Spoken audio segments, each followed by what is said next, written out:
السلام علیکم ورحمۃ اللہ تعالی وبرکاتہ۔ نحمده ونصلي ونسلم على رسوله الكريم اما بعد فاعوذ باللہ من الشیطان الرجیم بسم اللہ الرحمن الرحیم ان اللہ وملائکته یصلون علی النبی یا ایہا الذین آمنوا صلوا علیہ وسلموا تسلیما اللہم صل علی سیدنا ومولانا محمد معدن الجود والکرم وآلہ الکرام وابنہ الکریم وبارک وسلم صلاة و سلاما علیک یا رسول اللہ صلی اللہ تعالی علیہ وسلم۔ حضور پاک صلی اللہ علیہ وسلم کے معجزات کا بیان جاری ہے۔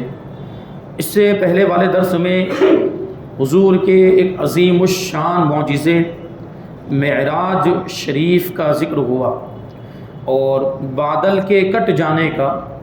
یعنی جو مدینہ منورہ میں بارش نہیں ہو رہی تھی، حضور نے دعا فرمائی تو بارش شروع ہو گئی، اور پھر ایک ہفتے تک جب بارش ہوتی رہی تو پھر سے عرض کیا گیا۔ حضور پاک صلی اللہ علیہ وسلم نے آسمان کی طرف اشارہ کر کے دعا کی تو بادل چھٹ گئے تھے۔ اب یہاں سے حضور پاک صلی اللہ علیہ وسلم کے دوسرے عظیم الشان معجزے قرآن مجید کا ذکر ہے۔ فرماتے کہ رسول اعظم صلی اللہ علیہ وسلم کے معجزات نبوت میں سے قرآن مجید بھی ایک بہت ہی جلیل القدر معجزہ اور آپ کی صداقت و سچائی کا ایک فیصلہ کن نشان ہے، بلکہ اگر اس کو اعظم المعجزات کہہ دیا جائے، یعنی سب سے بڑا معجزہ کہہ دیا جائے، تو یہ ایک ایسی حقیقت کا انکشاف ہوگا جس کی پردہ پوشی ناممکن ہے۔ یعنی یہ بات بجا ہوگی اگر حضور کے معجزات میں قرآن مجید کو سب سے بڑا معجزہ کہا جائے تو یہ کوئی غلط بات نہیں ہوگی، کیونکہ حضور اقدس صلی اللہ علیہ وسلم کے دوسرے معجزات تو اپنے وقت پر ظہور پذیر ہوئے، یعنی اپنے وقت پر حضور کے زمانے میں ظاہر ہوئے اور آپ کے زمانے ہی کے لوگوں نے اس کو دیکھا، مگر قرآن مجید آپ کا وہ عظیم الشان معجزہ ہے جو قیامت تک باقی رہے گا۔ اور کون نہیں جانتا کہ اللہ تعالیٰ نے فصحائے عرب، یعنی عرب کے جو بڑے بڑے زبان کے ماہرین تھے، اور فصحائے عرب ان کا معاملہ یہ تھا کہ زبان دانی پر ان کو اتنا ناز تھا یا گھمنڈ کہہ لیجئے، تکبر تھا، کہ وہ صرف اپنے آپ ہی کو بولنے والا سمجھتے تھے اور باقی پوری دنیا کے لوگوں کو گونگا سمجھتے تھے۔ اسی وجہ سے عرب کے علاوہ جتنے بھی ممالک ہیں ان کو عرب والے عجم کہتے ہیں۔ ہم بھی عجمی ہیں، عجم کے رہنے والے، اور عجم کا مطلب یہ ہوتا ہے گونگے۔ تو عرب کے لوگوں کو اپنی زبان دانی پر اتنا ناز تھا اور وہ زبان کے کیسے ماہرین تھے، لیکن اللہ تبارک و تعالیٰ نے ایسے زبان کے ماہرین کو قرآن کا مقابلہ کرنے کے لیے ایک بار اس طرح چیلنج کیا۔ قرآن مجید نازل ہوا، میں نے اس سے پہلے بھی عرض کیا تھا کہ عرب کے اندر جو بڑے بڑے فصحاء اور بلغاء تھے، زبان کے ماہرین، ان کا معاملہ یہ تھا کہ وہ ان میں بڑے بڑے شاعر بھی پائے جاتے تھے، وہ بڑے بڑے قصیدے لکھتے تھے، سینکڑوں اشعار پر مشتمل ان کے قصیدے ہوا کرتے تھے۔ وہ عشقیہ قصیدے ہوتے، عورتوں کی تعریف ہوتی، جانوروں کی تعریف ہوتی، اونٹ اور گھوڑوں کی تعریفیں ہوتی، پتہ نہیں کیا کیا اس میں ہوتا، لیکن اس میں زبان کی مہارت یعنی فصاحت و بلاغت اور اس کے محاسن اور خوبیاں یہ کوٹ کوٹ کر بھرے ہوتے تھے۔ اب وہ لوگ جب کوئی قصیدہ ان میں سے کوئی لکھتا، کوئی شاعر، تو دوسرے کو چیلنج ہوتا کہ ہم نے یہ قصیدہ لکھا ہے، ہم نے یہ شاعری لکھی، تو دوسرا کوئی اس کا مقابلہ کر سکتا ہے کہ نہیں کر سکتا، اس کے جیسا کوئی دوسرا قصیدہ لکھ سکتا ہے کہ نہیں لکھ سکتا۔ تو ظاہر سی بات ہے، انسان کی بنائی ہوئی چیز اس کا مقابلہ ہو سکتا ہے، اس کے جیسی دوسری چیز بنائی جا سکتی ہے، اس سے بہتر بھی بنائی جا سکتی ہے۔ تو اکثر تو ایسا ہوتا تھا کہ کوئی ایک شاعر قصیدہ لکھتا اور پھر چیلنج کیا جاتا، تو دوسرا کوئی شاعر کھڑا ہوتا اور اس کے جیسا دوسرا قصیدہ لکھ دیتا، بلکہ اس سے بہتر قصیدہ لکھ دیتا، اور یہ سلسلہ چل رہا تھا۔ اور اسی دوران قرآن مجید کا نزول بھی شروع ہوا۔ اللہ کے رسول صلی اللہ علیہ وسلم نے اعلان نبوت فرمایا، اور اسی قرآن مجید کے اندر یہ سورہ نازل ہوئی جس کو ہم سورہ کوثر کہتے ہیں، انا اعطیناک الکوثر فصل لربک وانحر ان شانئک هو الابتر۔ تو وہ جو عرب کے شاعر تھے ان کا معاملہ یہ تھا کہ اگر کوئی شاعر قصیدہ لکھتا تو اس کو کعبے کی دیوار پہ لٹکا، کعبے کی دیوار پر اب جو وہاں پر جو بھی گزرتا وہ دیکھتا کہ قصیدہ نیا آیا ہے اور اس کی طرف سے شاعر کی طرف سے چیلنج ہے کہ اس کے جیسا کوئی دوسرا قصیدہ لکھ کر دکھائے یا اس سے بہتر لکھ کر دکھائے، تو سب کوشش میں لگ جاتے تھے، اور اس سے بہتر جب کوئی قصیدہ سامنے آ جاتا تو پھر پہلے والے قصیدے کو اتار دیا جاتا اور دوسرے والے قصیدے کو لٹکا دیا جاتا۔ ایک کتاب ہے جو ہمارے یہاں پہ عالم کورس میں پڑھائی جاتی ہے جس کو سبع معلقات کہا جاتا ہے۔ اس میں وہی 7 قصیدے ہیں جو کبھی کسی زمانے میں یہ کعبے کی دیوار پر لٹکائے گئے تھے۔ معلقہ کا مطلب ہی ہوتا ہے جس کو لٹکایا گیا ہو، تو یہ وہ قصیدے ہیں، وہ آج بھی ہمارے یہاں پہ، کیونکہ وہ عربی جاننے کے اعتبار سے، عربی ادب، عربی لٹریچر کے اعتبار سے وہ بنیادی حیثیت رکھتے ہیں، اس لیے اس کو پڑھایا جاتا ہے تاکہ عربی کی جانکاری ہو اور عربی میں مہارت پیدا ہو۔ فصاحت و بلاغت کسے کہتے ہیں، وہ مثال کے طور پر وہ اس کو داخل کیا گیا تاکہ اندازہ ہو۔ تو یہ قصیدے وہاں پہ لٹکے ہوئے تھے، تو ایک قصیدے کے مقابلے میں جب دوسرا کوئی قصیدہ آ جاتا اس کے جیسا یا اسے بہتر، تو اس کو اتار کر دوسرے کو لٹکا دیا جاتا۔ اس طرح بہت سارے قصیدوں کے معاملات۔ تو کسی کو جب یہ اس سورت کے بارے میں پتہ چلا کہ یہ سورہ نازل ہوئی اور اس نے اس سورت کو سنا، ہو سکتا ہے کوئی مسلمان ہی ہو، اس نے یہ سورت، دیکھیں ابھی میں نے کیا عرض کیا کہ سینکڑوں اشعار کے لمبے لمبے قصیدے ہوا کرتے تھے، ان کو لٹکایا جاتا، جبکہ ہمارے قرآن پاک کی یہ سورت کتنی چھوٹی سی ہے، کتنی مختصر، بلکہ قرآن مجید کی سب سے چھوٹی سورت ہے۔ انا اعطینا، ابھی تو سورہ بقرہ کی بات بھی نہیں ہوئی، ابھی تو سورہ آل عمران یا سورہ نساء جو بڑی بڑی لمبی لمبی صورتیں، اس کی بات بھی نہیں، ایک چھوٹی سی صورت، مختصر سی صورت انا اعطیناک الکوثر، جو 3 آیتوں پر، 3 چھوٹی چھوٹی آیتوں پر مشتمل ہے، کسی نے اس کو لکھا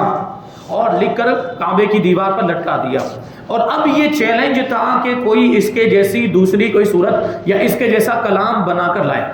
اب بڑے بڑے شاعر، بڑے بڑے ماہر فصاحت و بلاغت کے اور زبان دانی کے بڑے ماہرین وہاں سے گزر رہے ہیں،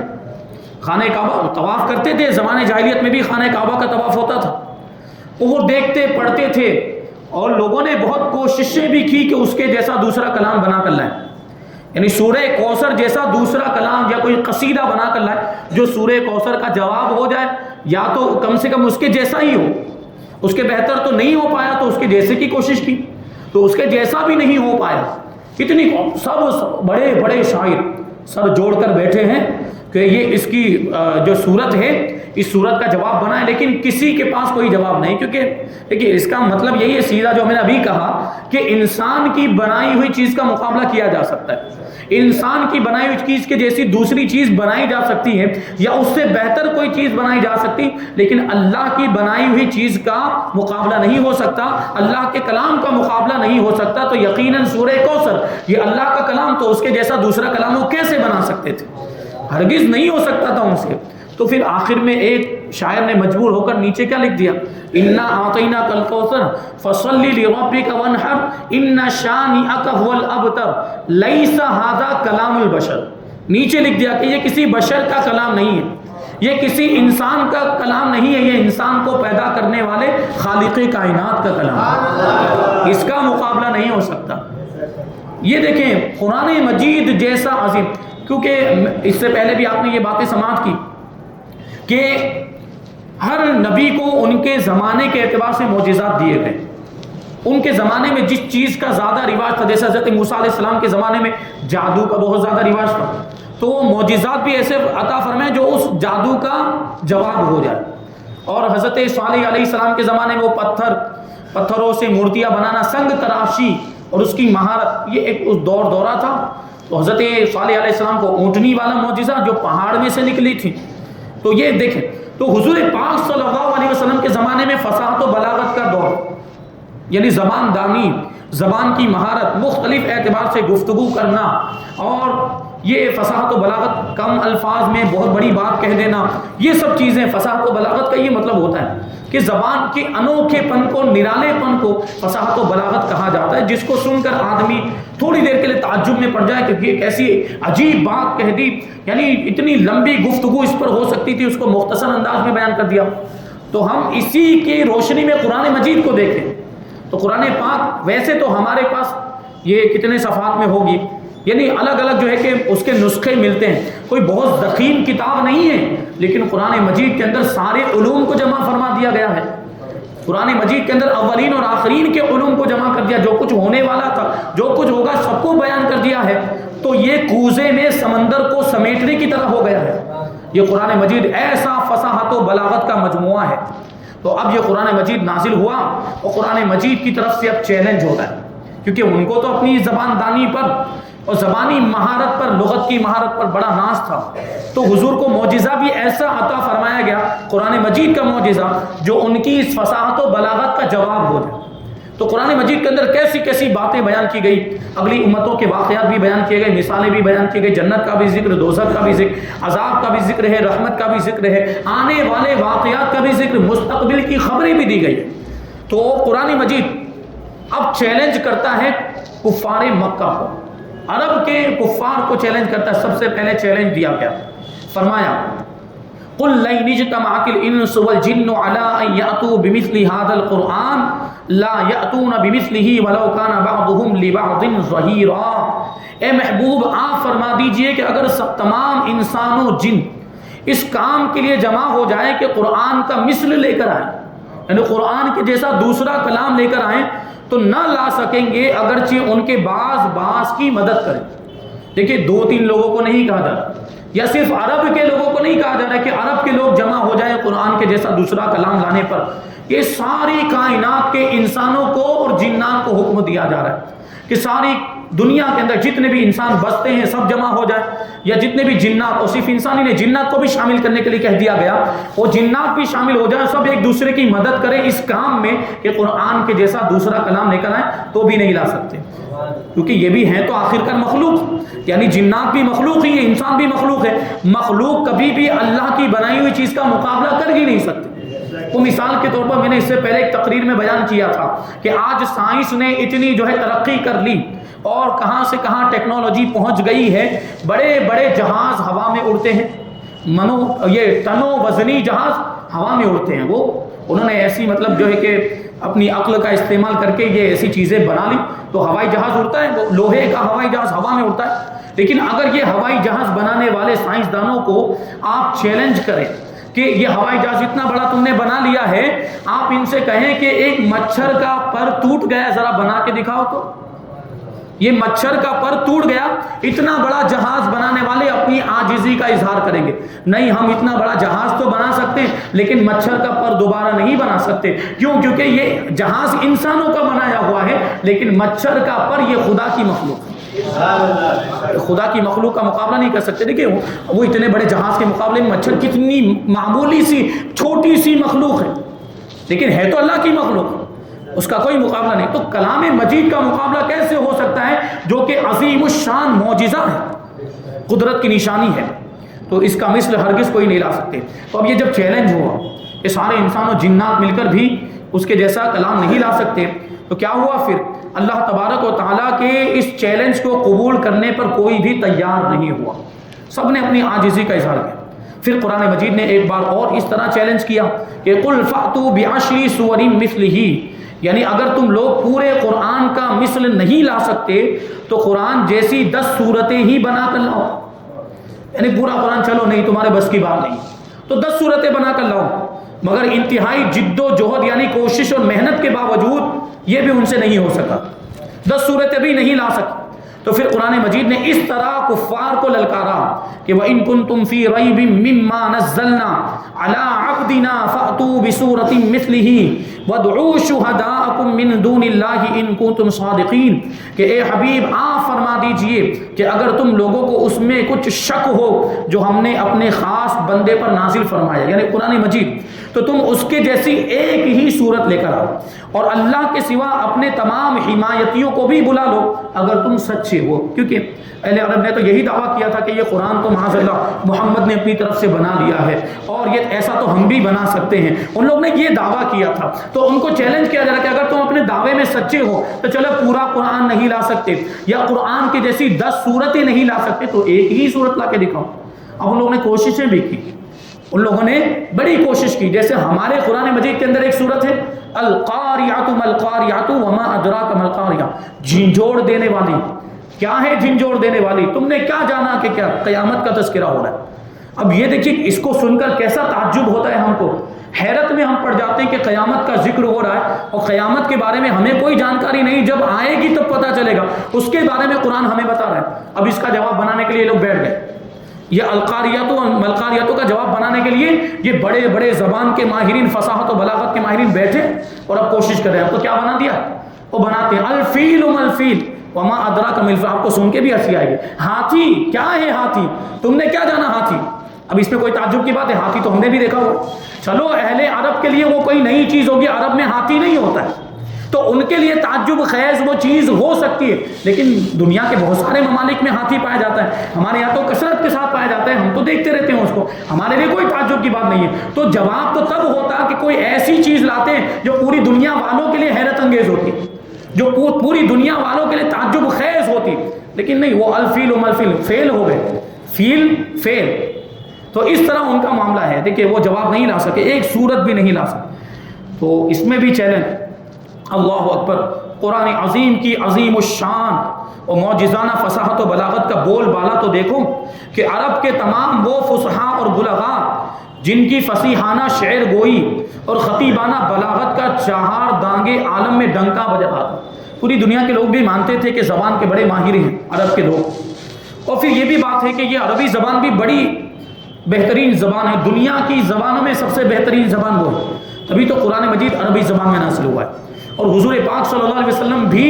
عرب میں تشریف لائے اور آپ بھی عربی بولتے تھے، آپ کی مادری زبان بھی عربی، اس سے بھی ہمیں پتہ چلتا ہے کہ عربی زبان سب سے بہترین زبان، کیونکہ سب سے بہترین کتاب بھی عربی زبان میں نازل ہے۔ تو یہ ان کا فخر کرنا ایک اعتبار سے یہ بنتا بھی تھا، ان کو حق پہنچتا تھا کہ وہ، لیکن قرآن کا مقابلہ نہیں کر سکتے تھے، ان کی بلاغت و فصاحت کا ڈنکا پوری دنیا میں بج رہا تھا، مگر وہ اپنی پوری کوششوں کے باوجود قرآن کی ایک سورت کے مثل بھی کوئی کلام نہ لا سکے۔ حد ہو گئی کہ قرآن مجید نے فصحائے عرب سے یہاں تک کہہ دیا کہ فَلْيَأْتُوا بِحَدِيثٍ مِثْلِهِ إِن كَانُوا صَادِقِينَ، کہ اگر کفار عرب سچے ہیں تو قرآن جیسی کوئی ایک بات ہی لے کر آئے۔ یعنی پہلے ہوا چیلنج کہ قرآن جیسا کلام پورا لے کر آئے، وہ نہیں لا سکتے تو 10 سورتیں لے کر آئے، وہ نہیں لا سکتے تو ایک سورت لے کر آئے، وہ بھی نہیں لا سکتے تو ایک آیت کے مثل ہی لے کر آئے۔ الغرض 4 مرتبہ قرآن مجید نے فصحائے عرب کو للکارا اور چیلنج دیا،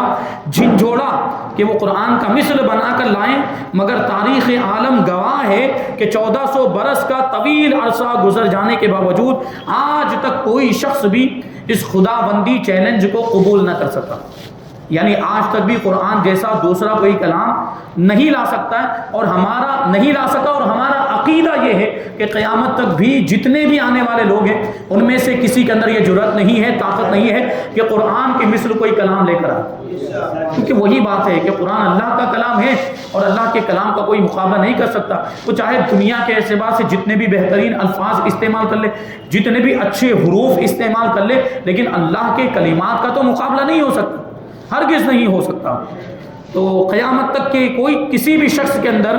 اس کو قبول کرنے کی طاقت نہیں ہے، اور قرآن کے مثل ایک صورت بھی بنا کر کوئی بھی نہیں لا سکا ہے اب تک۔ یہ آفتاب سے زیادہ روشن دلیل ہے کہ قرآن مجید حضور پاک صلی اللہ علیہ وسلم کا ایک لاثانی یعنی بے مثل معجزہ ہے، جس کا مقابلہ نہ کوئی کر سکا ہے، نہ قیامت تک کر سکتا ہے۔ یہ عظیم الشان معجزہ اللہ تبارک و تعالیٰ نے ہمارے نبی کو عطا فرمایا۔ پھر یہ بھی تو سمجھنے کی ضرورت ہے کہ ایسی عظیم کتاب ہم کو عطا ہوئی تو ہم اپنے آپ پر بھی غور کریں کہ ہم کیا ہیں، کہ اللہ تبارک و تعالیٰ نے دوسرے انبیاء کرام کو بھی کتابیں عطا کی تھی، توریت ہے، زبور ہے، انجیل، لیکن وہ بھی آسمانی کتابیں، وہ بھی اللہ کی کتابیں، لیکن ان کا معاملہ ویسا نہیں جیسا معاملہ قرآن مجید کا ہے۔ اگلی کتابوں کو تو بدل دیا گیا، اگلی کتابوں کو، آسمانی کتابوں کو لوگوں نے اپنی مرضی کے مطابق اس کو گھٹا بڑھا دیا، اس میں کچھ ان کو سخت لگا تو اس کو بدل کے آسان چیز اس میں داخل کر دی۔ جو اس زمانے میں آسمانی کتاب کے جاننے والے ہوتے تھے، وہ لوگوں کی طرف سے لوگوں کو راضی کرنے کے لیے اور ان کی طرف سے ہدیے تحفے وصول کرنے کے لیے، یعنی دنیا کی مال و دولت کی لالچ میں انہوں نے کتابوں کو بدل دیا۔ توریت بھی تبدیل ہو چکی، انجیل بھی اور زبور بھی۔ آج اگر کہیں زبور یا توریت، ہم تو سنتے ہی نہیں کہ توریت یا زبور کہیں پر ہو، انجیل کے بارے میں سنتے جس کو بائبل کہا جاتا ہے، کہ دنیا کے مختلف حصوں کے اندر موجود ہے، لیکن انجیل اس کی اصل حالت پر موجود ہی نہیں۔ خود آج دیکھیں آپ، انجیل کے جتنے نسخے پائے جاتے ہیں، یہ تقریباً سینکڑوں کی تعداد میں الگ الگ نسخے، امریکہ میں الگ نسخے مل رہے ہیں، تو UK میں الگ نسخے مل رہے ہیں، ہندوستان میں الگ نسخے، یعنی ان نسخوں میں اختلاف پایا جاتا ہے، اور کتنی تبدیلیاں ہیں، وہاں کچھ اور لکھا، یہاں کچھ اور لکھا ہوا ہے، تو کیسے کہا جا سکتا ہے کہ یہ اپنی اصل حالت پر باقی۔ اور پھر مفتی احمد یار خان نعیمی نے بات لکھی ہے کہ جو اصل جو انجیل ہے وہ سریانی زبان میں نازل ہوئی تھی، غالباً سریانی زبان کا انہوں نے تذکرہ کیا، اور اب تو اس زبان کا جاننے والا کوئی ہے ہی نہیں دنیا کے اندر، اور اگر کوئی مل بھی جائے تو اس سے آپ پوچھیں تو پہلی بات تو یہ کہ اس کی ملتا ہی نہیں ہے کوئی سریانی زبان کا ماہر۔